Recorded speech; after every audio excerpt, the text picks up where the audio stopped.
नमस्कार, आप देख रहे हैं EMS टीवी और मैं हूं आपके साथ कंचन। आई नजर डालते हैं उत्तराखंड की कुछ खास खबरों पर।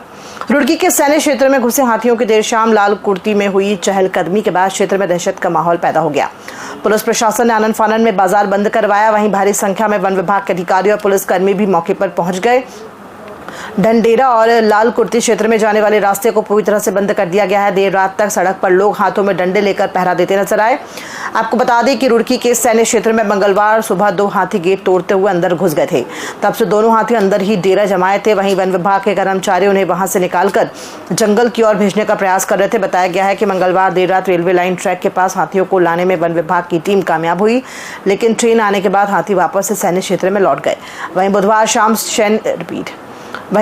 शाम सैन्य क्षेत्र से निकले हाथियों की चहलकदमी बाजार की ओर हुई। आनन फानन में व्यापारियों ने दुकान बंद की और घरों से लोग सड़कों पर निकल आए। इसके साथ ही वन विभाग के अधिकारी, कर्मचारी और पुलिसकर्मी मौके पर पहुंच गए। वहीं सेना के लोग भी डंडे लेकर हाथियों से बचाव के लिए सतर्क नजर आए।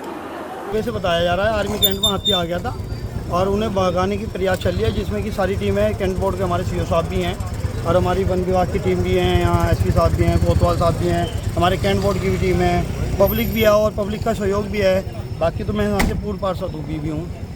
हाँ जी, डर तो है ही माने हाथी के, लेकिन डर तो है ही किसी प्रशासन। हम माने चाह रहे हैं कि किसी तरह किसी को भी कोई दिक्कत ना हो और उसमें हम चाहते हैं कि पब्लिक की हम सुरक्षा करें। सारे हम भी लगे हुए, प्रशासन भी लगा हुआ, सबकी उम्मीद यही है।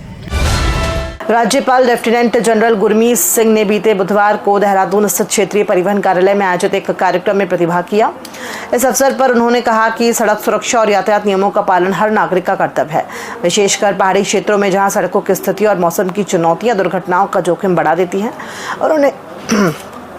उन्होंने कहा कि लापरवाही से वाहन चलाना न केवल चालक बल्कि दूसरों के जीवन को भी खतरे में डाल सकता है।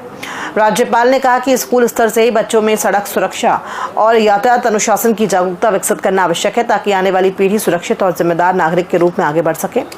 उन्होंने कहा कि उत्तराखंड में बड़ी संख्या में पर्यटक आते हैं जो यहाँ की प्राकृतिक सुंदरता का आनंद लेने आते हैं। उन्होंने पर्यटकों से भी अनुरोध किया है कि वे स्थानीय ट्रैफिक नियमों का पालन करें, गति सीमा का ध्यान रखें, नशा कर वाहन न चलाएं और सुरक्षित ड्राइविंग को प्राथमिकता दें।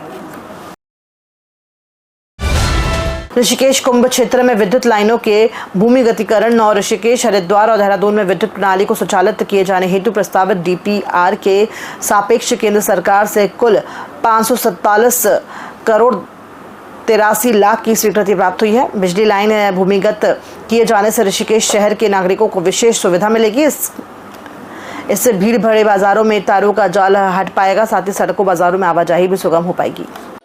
देखिए, भारतीय जनता पार्टी की डबल इंजन की सरकार, केंद्र में माननीय प्रधानमंत्री श्री नरेंद्र मोदी जी का जो हमें लगातार आशीर्वाद मिलता रहा है और प्रदेश में मुख्यमंत्री श्री पुष्कर सिंह धामी जी का जो कुशल नेतृत्व है, उसके चलते उत्तराखंड ने बहुत तेजी से प्रगति की है और यही कारण है कि हम बहुत शीघ्रता से देश के अग्रणी राज्य में शामिल होने के लिए बढ़ रहे हैं। और जो इस योजना की बात की गई है ऋषिकेश में, और सरकार ने जो केंद्र की हमें अपना सहयोग दिया है, उसके लिए हम निश्चित तौर पर केंद्र सरकार का बहुत आभार व्यक्त करना चाहते हैं। सरोवर नगरी नैनीताल में जिला पंचायत अध्यक्ष पद के चुनाव से ठीक पहले नैनीताल में सियासी घमासान चरम पर पहुंच गया है। कांग्रेस ने आरोप लगाया है कि भाजपा समर्थकों ने कांग्रेस के 6 से 7 जिला पंचायत सदस्यों का अपहरण करने की कोशिश की। घटना के दौरान नेता प्रतिपक्ष यशपाल आर्य के साथ धक्का मुक्की हुई है। वहीं पूर्व विधायक संजीव आर्य और हल्द्वानी विधायक सुमित हृदय के साथ मारपीट का आरोप भी कांग्रेस ने लगाया है। कांग्रेस का कहना है कि यह हमला सिविल ड्रेस में आए लोगों ने किया, जबकि पुलिस मौके पर मौजूद होकर भी मूक दर्शक बनी रही। पूरा घटनाक्रम यशपाल आर्य के फेसबुक पेज पर लाइव प्रसारित हुआ है। कांग्रेस प्रत्याशी पुष्पा नेगी ने आरोप लगाया कि झड़प के दौरान उनके पति पर भी हमला किया गया और कई कांग्रेस सदस्यों के कपड़े तक फाड़ दिए गए। कांग्रेस नेताओं का आरोप है कि भाजपा किसी भी तरह चुनाव को प्रभावित करने की कोशिश कर रही है। वहीं भाजपा की ओर से इस मामले में अभी तक कोई आधिकारिक प्रतिक्रिया सामने नहीं आई है। स्थिति को देखते हुए क्षेत्र में सुरक्षा व्यवस्था बढ़ा दी गई है और पुलिस प्रशासन पर निष्पक्ष कार्रवाई का दबाव लगातार बढ़ रहा है। वहीं कोटाबाग में भी आपस में भिड़े एक दूसरे के समर्थक।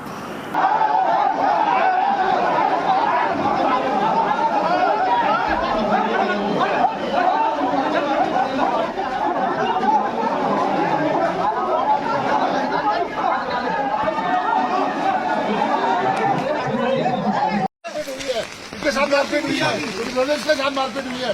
और ये पुलिस के सामने पुलिस की मिली भगत से हमारे मेंबर्स को उठा दिया गया। ये सोची समझी साजिश के तहत हमारे लोगों को ऐसे बात ले गए। हम छोड़ देंगे आप पुलिस के अधिकारी के सामने 500 कांग्रेस की टीम पहले ही इनको किसी को नहीं छोड़ेंगे हम। सरकार बदलेगी छोड़ेंगे किसी को ध्यान रखें। इस वर्ष हो रही मूसलाधार बारिश ने पिछले 74 सालों का रिकॉर्ड तोड़ दिया है और मसूरी के साथ ही देहरादून में बारिश ने हाहाकार मचा दिया है। यहाँ पर जलभराव की भयावह स्थिति पैदा हो गई है। नदी नाले उफान पर है और नदी नालों के आसपास रहने वाले लोगों के लिए खतरा पैदा हो गया है। पिछले 74 सालों में पहली बार ऐसी स्थिति देखने को मिल रही है जब दून घाटी की नदियों का जलस्तर लगातार बढ़ गया है और ऐसे में जान माल की हानि होने का भी भय बना हुआ है। देहरादून की रिस्पना नदी, सांग नदी के साथ ही बिंदल नदी ने भी रौद्र रूप धारण कर लिया है और इसके आसपास रहने वाले लोगों पर भी खतरा मंडरा रहा है। वहीं पहली बार देहरादून में जलभराव की भयावह स्थिति देखी जा रही है। हालांकि शासन प्रशासन लोगों को नदी नालों से दूर रहने की अपील कर रही है। नदी नालों में प्लास्टिक और अन्य कचरा आने के बाद हो रही मूसलाधार बारिश के कारण नदी का वेग बढ़ गया है और आज एक कार्यक्रम में मसूरी पहुंचे देहरादून नगर निगम के मेयर सौरभ थपलियाल ने बताया कि नगर निगम द्वारा इस वर्ष 29,000 मैट्रिक टन कूड़े का निस्तारण किया गया है। उन्होंने कहा कि अवैध अतिक्रमण को लेकर चिन्हीकरण करने का कार्य शुरू किया गया है। इसके साथ ही नदी नालों की सफाई का कार्य भी किया जा रहा है और पूरे वर्ष भर इस कार्य को जारी रखा जाएगा। देखिए, इस बार तो अतिवृष्टि हुई, 74 सालों का रिकॉर्ड टूटा है अभी 2 दिन पहले और हमने इसके लिए इस बार इंतजाम किया था। आज से जब फरवरी से हमने शुरू कर दिया था। अपने जो नदियां हैं, नाले हैं, इनको हमने इनके जो तल हैं इनको गहरा करने का काम, क्योंकि इनका नेचुरल तल नहीं है। इनके नेचुरल तल में क्या वहाँ पे बजरी, गाद, मलबा, कचरा और लोगों ने डाल दिए, गिर गए हैं। अब उनको क्या है, हर साल क्या है, अगर उसको उसके नेचुरल तल के हिसाब से अगर उसको साफ किया जाएगा तो निश्चित तौर पे जो पानी बहेगा वो नदियों से निकल जाएगा, नालों से निकल जाएगा। परंतु ऐसा हो नहीं रहा है। हो क्या रहा है कि वो हमेशा परत दर परत बढ़ती रहती है और आज कुछ जगह ऐसी हैं जहाँ पुल के बिल्कुल 1-1, 1.5 फुट नीचे तक जो है वो नदियाँ पहुँच चुकी हैं, मतलब उनका जो मलबा है वो पहुँच चुका है। ऐसे में उसको साफ करना आवश्यक है। वहाँ पे उनको निकाल के उस बजरी वगैरह को भारतीय जनता पार्टी 14 अगस्त को विभाजन विभीषिका स्मृति दिवस के रूप में मना रही है। इसी कड़ी में उत्तराखंड सरकार में कैबिनेट मंत्री सतपाल महाराज ऋषिकेश भाजपा कार्यालय पहुंचे। यहां भाजपाइयों ने मंत्री सतपाल महाराज का गर्मजोशी के साथ स्वागत किया। इस दौरान सतपाल महाराज ने कहा कि वर्ष 1947 में आज़ादी मिलने के साथ भारत का बंटवारा भी हुआ था और ये बंटवारा लाखों लोगों के लिए दर्द और परेशानी लेकर आया। इस दर्द को याद रखने और उससे सीख लेने के लिए कि नरेंद्र मोदी सरकार ने वर्ष 2021 से 14 अगस्त को विभाजन विभीषिका स्मृति दिवस के रूप में मनाना शुरू किया है। उन्होंने बताया कि बंटवारे के दौरान 5 लाख के करीब लोगों ने अपनी जान गंवाई, जबकि 1.5 करोड़ लोग विस्थापित हुए। विभाजन के दौरान जिन लोगों ने देश के लिए बलिदान दिया है, 14 अगस्त उनको याद करने का भी दिन है। मौके पर जिला अध्यक्ष राजेंद्र तड़ियाल, जिला उपाध्यक्ष प्रतीक कालिया, दीपक धमीजा, मंडल अध्यक्ष मनोज ध्यानी, पूर्व मेयर अनीता ममगाई, सरोज डिमरी आदि उपस्थित रहे। खबरों में फिलहाल इतना ही। दीजिए इजाजत। नमस्कार।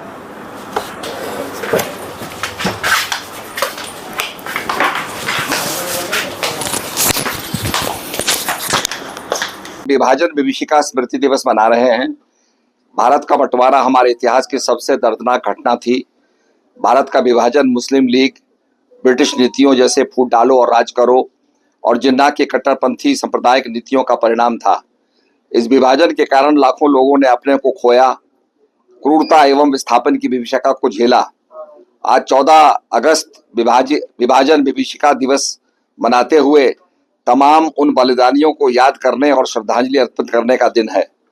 आज का दिन हमें विभाजन के दौरान अनेक भारतीयों को कष्ट की याद दिलाता है। 14 अगस्त 1957 को भारत पाक विभाजन के समय करोड़ों लोग प्रभावित हुए। विभाजन के दौरान हुई हिंसा में करीब 2 से 5 लाख लोग मारे गए, करीब 1.5 करोड़ लोग विस्थापित हुए। इस दिन को याद करने का उद्देश्य भारतीयों को सामाजिक विभाजन और वैमनस्य की विभीषिका से दूर रखना है।